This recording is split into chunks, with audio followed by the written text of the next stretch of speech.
मुझे तो आज एक बात और समझ में आई कि वेस्टीज बिजनेस में आकर कवारा आदमी भी बहुत अनुभवी हो जाता है। दोस्तों, मेरे बारे में आप सब लोग बहुत अच्छे से जानते हैं। मैं अपनी बात आप लोगों से बहुत ज्यादा नहीं करूंगा,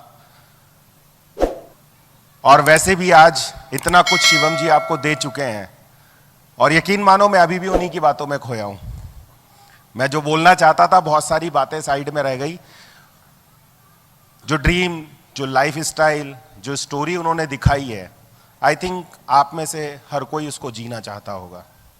कितने लोग हैं जो जीना चाहते हैं? क्या बात है, आप सबके लिए जोरदार तालियां हो जाए।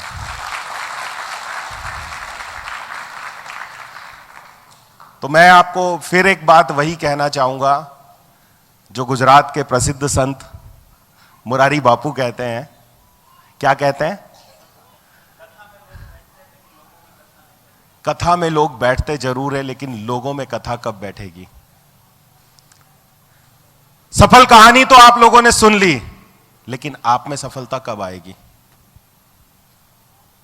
सिंपल बात है, जब तक हम में समर्पण नहीं आएगा, और समर्पण भी किस हद का, जब तक हम अपने सपनों के लिए उतने समर्पित नहीं होंगे कि हमें चाहिए ही चाहिए, तब तक हमें वो सफलता कभी नहीं मिल पाएगी जो हम पाना चाहते हैं।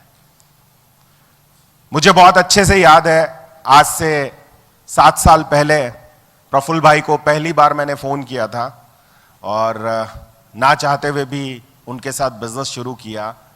आज आप लोगों को देखता हूं तो वो वक्त, वो दिन याद आता है। ना ये करना चाहते थे, ना मैं बिजनेस करना चाहता था। तुक्के से मैं आया, तुक्के से ये आए। फिर एक दिन मेरा ड्रीम सेट हुआ कि बहुत ज्यादा नहीं, 25,000 रुपए महीना अपने बिजनेस के साथ साइड इनकम के रूप में शुरू हो जाए तो इस काम पे दिमाग लगाया जा सकता है। 25,000 रुपए महीना कमाने का एक छोटा सा फार्मूला समझ में आया कि अगर 25,000 रुपए महीना कमाना है तो हर रोज रात होने के पहले 200 पीवी का बिजनेस करना पड़ेगा। बहुत ज्यादा गणित ज्ञान समझ में नहीं आए, और 200 पीवी करने के लिए हर दिन 5 से ज्यादा मीटिंग करना पड़ेगी। इतनी सी बात समझ में आई, और यह बात हमारे नेटवर्क में अगर हमने 6 लोगों को समझा दी तो लाख रुपए महीना आने लगेगा। बात मैंने आपको 1.5 मिनट में समझाई। मेरे अकाउंट तक इस बात को हकीकत में पहुंचने में लगभग 24 महीने लगे। आपको बात मैंने 1.5 मिनट में समझाई, और यह बात मेरे अकाउंट तक पहुंचने में और मेरे पास 1 से 1.5 लाख रुपए की इनकम आने में मुझे 24 महीने लगे। और मैं आप लोगों को एक ही बात कहना चाहूंगा कि यह 24 महीने का सफर भले ही मुश्किल भरा रहा, लेकिन इसकी खुशियां, इसका मजा, इसका एंजॉयमेंट हमने लॉकडाउन में उठाया। जिस दिन लॉकडाउन लगा, तब से लगा के आज तक लगभग, बहुत ज्यादा नहीं तो मैं आई थिंक 15 लाख रुपए का जीएसटी भर चुका हूं इनकम के ऊपर।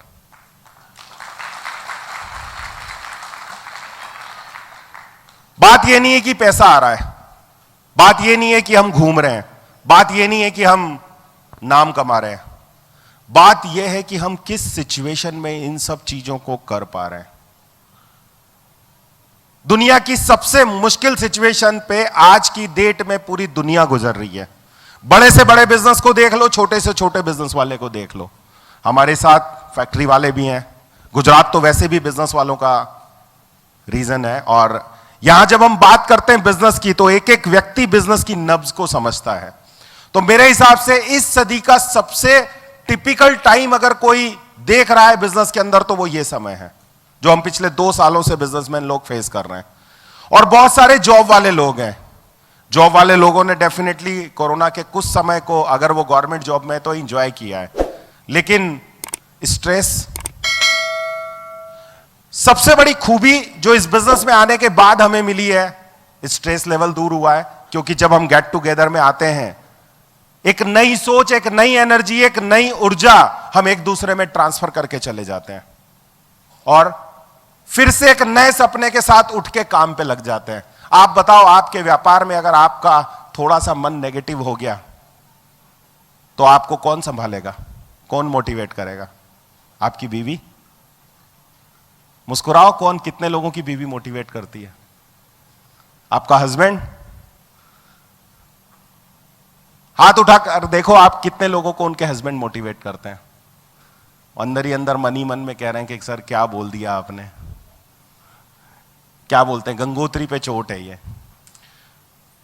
हमारे पास एक ऐसा बिजनेस है जिस बिजनेस में हम कैसे सफल हो सकते हैं उस राह को जान सकते हैं उन लोगों के जरिए जिन लोगों ने ऑलरेडी इस राह को जिया है।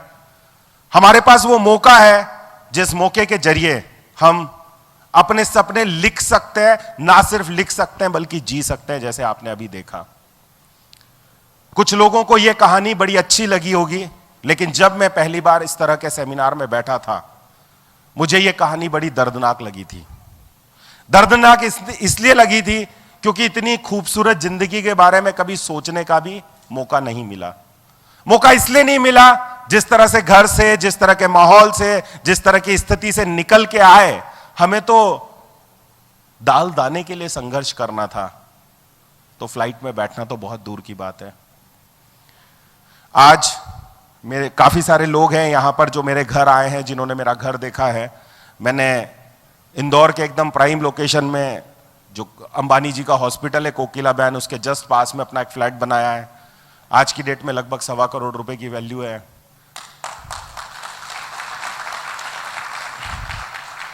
मेरे बच्चे शहर के बेस्ट स्कूल में पढ़ते हैं और मैं वही इंसान हूं जो उस शहर में 350 रुपए महीना किराया नहीं दे पा रहा था, इसलिए 3 महीने के बाद उस मकान मालिक ने मुझसे कमरा खाली करवाया था। लाइफ का सबसे बड़ा यू टर्न दिया है वेस्टीज ने, और वो भी आप सोच के देखो किस समय। मैंने अपने घर का गृह प्रवेश किया, जिस दिन गृह प्रवेश किया उसके 2 दिन बाद लॉकडाउन हो गया। और आई थिंक जितनी घर की कीमत है उतना तो मैंने लॉकडाउन में कमा लिया।